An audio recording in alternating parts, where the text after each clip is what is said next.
Il a tenu tête à l'une des plus grandes puissances de son époque. Un homme dont la résistance acharnée a fait trembler l'empire colonial français. Samori Touré, un stratège, un visionnaire, un guerrier, mais aussi une légende forgée dans le sacrifice et la tragédie. Voici son histoire. Pour comprendre l'époque de Samori Touré, il faut replacer son histoire dans le contexte plus large de la mondialisation. Dès le début du XVe siècle, les puissances européennes explorent le monde à la recherche de richesses et de territoires. En Afrique, cela s'est traduit par la traite négrière. Des millions d'Africains ont été réduits en esclavage, envoyés dans des colonies pour travailler dans des conditions inhumaines. Au XIXe siècle, l'abolition de l'esclavage en Europe change la donne. Les puissances coloniales, notamment la France, cherchent désormais à contrôler directement les territoires africains pour exploiter leurs ressources naturelles. Dans cette Afrique connectée par le commerce transsaharien, l'islam joue un rôle clé, unissant des peuples éparpillés à travers des valeurs communes et des réseaux commerciaux. Les routes transsahariennes servaient non seulement à l'échange de marchandises, mais aussi à la diffusion de la culture et des idées.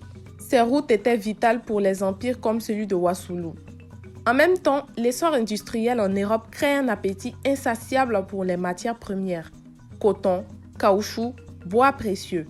Ce contexte global définit les lignes de la fracture entre la colonisation brutale et les résistances héroïques.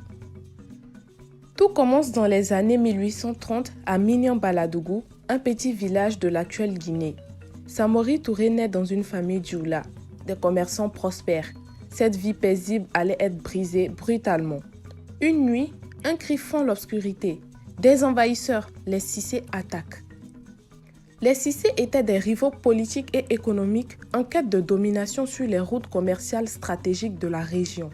Contrôler Minian-Baladougou signifiait non seulement un avantage économique, mais aussi une démonstration de pouvoir. Ils cherchaient à imposer leur autorité en capturant des otages, dont la mère de Samori. Pour Samori, ce fut un moment de rupture. Plutôt que de fuir, il fait l'impensable. Il offre de devenir esclave pour sauver sa mère.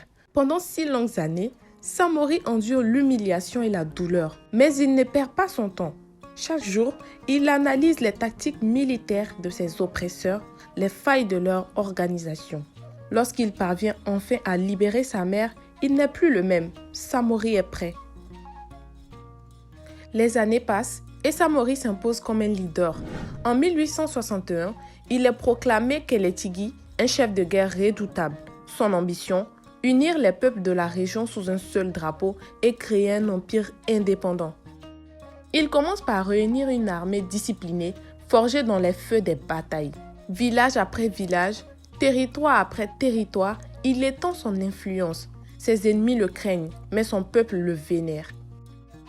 Samori ne se contente pas de conquérir, il organise. Il impose des règles strictes à son armée, interdit le pillage et restructure l'économie pour favoriser le commerce. Les caravanes de l'Empire Wassoulou transportaient non seulement des marchandises, mais aussi des alliances et des stratégies économiques. L'or, ressource abondante dans la région, joue un rôle essentiel pour soutenir l'économie et financer l'armée. À son apogée, l'Empire Wassoulou s'étend sur la Guinée, le Mali, la Côte d'Ivoire et le Burkina Faso. Mais dans l'ombre, une menace grandit. La France coloniale, avide de nouvelles terres, prépare son avancée.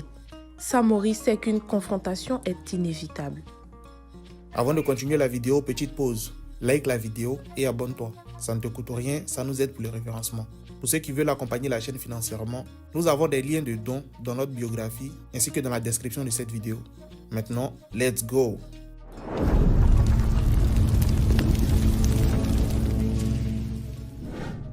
L'un des affrontements les plus célèbres de Samori Touré a eu lieu à Woyo-Wayanko en 1882.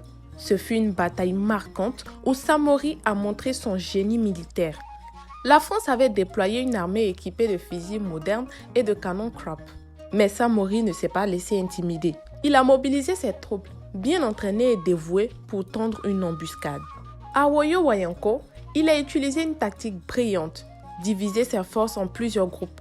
Pendant que certains harcelaient les soldats français en les attirant dans les zones marécageuses, d'autres attaquaient leur campement. Les Français ont subi de lourdes pertes et ont été contraints de se replier. Cette victoire a renforcé la réputation de Samori Touré comme stratège hors pair, mais elle a aussi poussé les Français à intensifier leur offensive.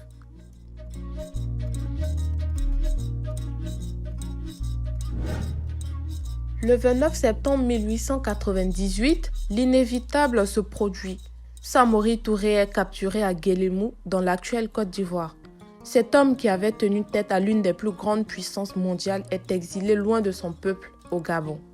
Isolé, épuisé, il meurt 2 ans plus tard, en 1900, des suites d'une pneumonie. Mais même dans la défaite, Samori reste un héros. Il n'a jamais cédé, jamais plié.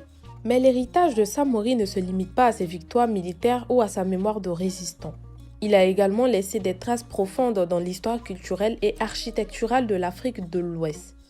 Parmi ses réalisations les plus remarquables figurent les mosquées de style soudano-sahélien construites à Kong, en Côte d'Ivoire, une ville stratégique de son empire. Ces édifices, dont la grande mosquée de Kong, témoignent de son rôle dans la promotion de l'islam et des échanges commerciaux. Kong était alors un centre culturel et religieux majeur et ces mosquées demeurent des symboles vivants de l'époque de Samori Touré.